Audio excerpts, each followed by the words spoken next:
So, let's start with the news. First off, sort of a mini, minor, interesting thing. Big Lobe has listed their survey of the best 10 anime songs of 2010, and to my surprise, they're not all K-On! In fact, the number one most favorite anime song of the year was Happy New Nya from Mayoi Neko Overrun.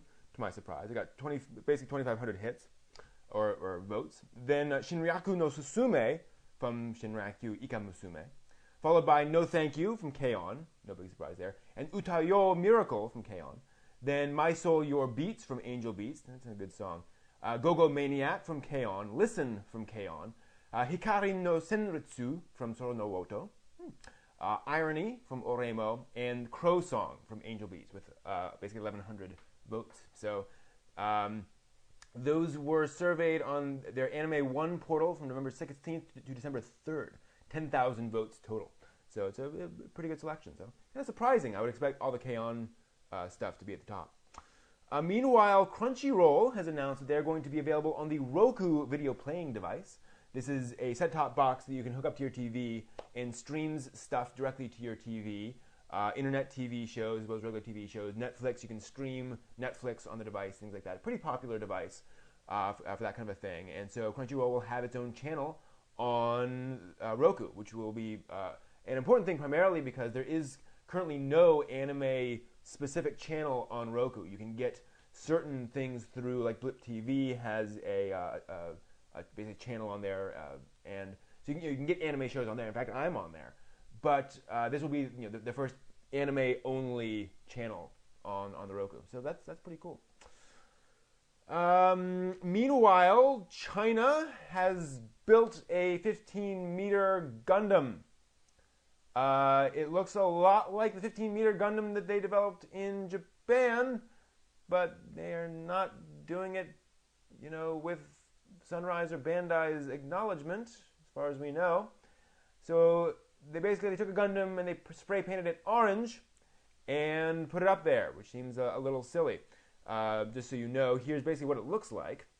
I can nudge that up a little bit so you can actually see it. Yeah, it's basically an orange Gundam. So that's interesting. That's weird. If nothing else, it means that Gundam and anime is popular in China, and that folks actually want to, do things with it, and that it means something. It's just kind of strange. Kind of strange. Also kind of strange, but also kind of cool, is the fact that a company called Think Corporation has announced they're going to do an anime called Showa Monogatari. It basically means an anime of the Showa era, which is a period of Japanese history. It is a human drama about a family living during 1964, the year that the Olympics were in Japan. And they've described it as the first TV manga aimed at seniors, although it's also targeted at families. But it's more aimed at folks who lived through that period. Here's a quick shot of the character designs, so you can get a feel for what that looks like. You can tell it looks pretty nice. In fact, you can zoom in a little bit there. It's going to be more an older family type of story, which is pretty cool. The director is Tadahiro Murakami, who did Symphony in August, and Hiroshi Kugimiya, who's a character designer for Japan, Our Homeland, and Hare-gu, is also directing. There'll be both a film and a television series version, and we will see where that goes. So cool seeing anime that's just not for all the typical stuff that we're used to. Meanwhile, the Media Arts Awards were announced. This is the Japanese government's Ministry of Cultural Affairs award. It's been out there for 14 years running. And the grand prize in the animation division was Tatami Galaxy by Masaki Yuasa. The Excellence Prize went to Colorful, the recent movie, not the ecchi thing, My Miracle, Fumiko's Confession, and Wakaranai Buta. The Encouragement Prize went to Wonder Hospital, which is actually from the USA. In the manga division, the grand prize went to Historie, or History, by Hitoshi Iwaki. Then the Excellence Prize went to Koko no Hito, Funjitachi Bakumetsu Hen, Bokurano, awesome, and Red. Encouragement Prize went to Uchi no Tsumate, do desho. No, I've never heard of it either. Award of merit went to Yoshiyuki Kurihara, who is an editor of various shonen manga.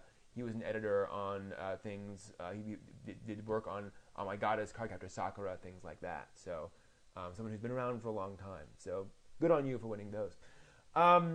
Some less wonderful news, depending on how you want to spin it. Kadokawa Shoten has boycotted Tokyo Anime Fair. Basically, as far as we can tell, Kadokawa Shoten is really ticked off over this upcoming youth ordinance bill, the one that will restrict sale of anything that shows like, lolicon hentai, things like that. And so they have said they're not going to go to Tokyo Anime Fair as a result of that. And apparently at least 10 other folks have pulled out of Tokyo Anime Fair as a result. So it's been quite the week for protests over that Tokyo bill. And we'll see where that goes. No word on whether that's influenced anything at all, but obviously there's a lot of concern over this particular bill. So we'll see how it goes. Meanwhile, over in the movie theaters, the live-action Yamato film has it earned 943 million yen in its first 5 days, putting the film at number 1 in the weekend box office for its opening weekend, which is awesome. That's about $6.4 million, which doesn't sound like much by our standards, but is a lot by Japanese standards.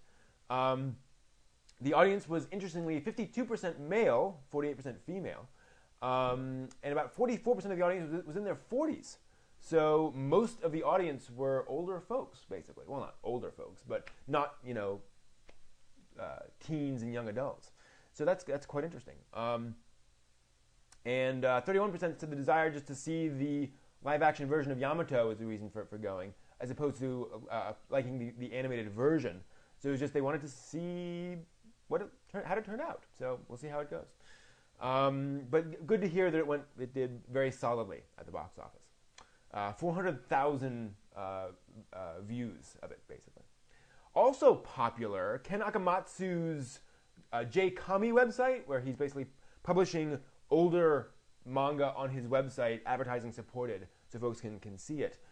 He just announced that Shueisha and Kodansha are just going to collaborate and provide content on his site as well, which are two major publishers in Japan. And so they're going to add some Shonen Jump series from 2007. They haven't mentioned which one. A one-shot shoujo story and a seinen story, which they called Kotsu Jiko Kantenin Tamaki Renichiro. No idea what that is either. So yes, it's getting more support. It's getting more people interested in this idea of writing manga online for free, advertising supported, and we'll see how that goes. And it has a pretty good advertising model and pretty good model for paying folks back, the creators as well. So interesting to see where that goes. And they also want to do English on that, which is cool. Moving on, that's actually it. That's really all the news fit to print this week. It's been a pretty quiet week. A lot of announcements of anime coming up, anime that's in the works, but no real other news beyond that. There's just more drama about this whole bill for the non-existent youth in Tokyo. A lot of folks are saying they're against it. A lot of folks saying they're for it. We'll see. It gets voted on tomorrow, or on Monday, Japan time. And it will be simulcasted online, so you can tune in if you want to. And apparently there's going to be a symposium about it, and there's going to be all sorts of interesting stuff. So there's lots of argument and debate about it. We'll see where that goes. So that's the news for this week. And until next time, may we have a more interesting week next time, basically.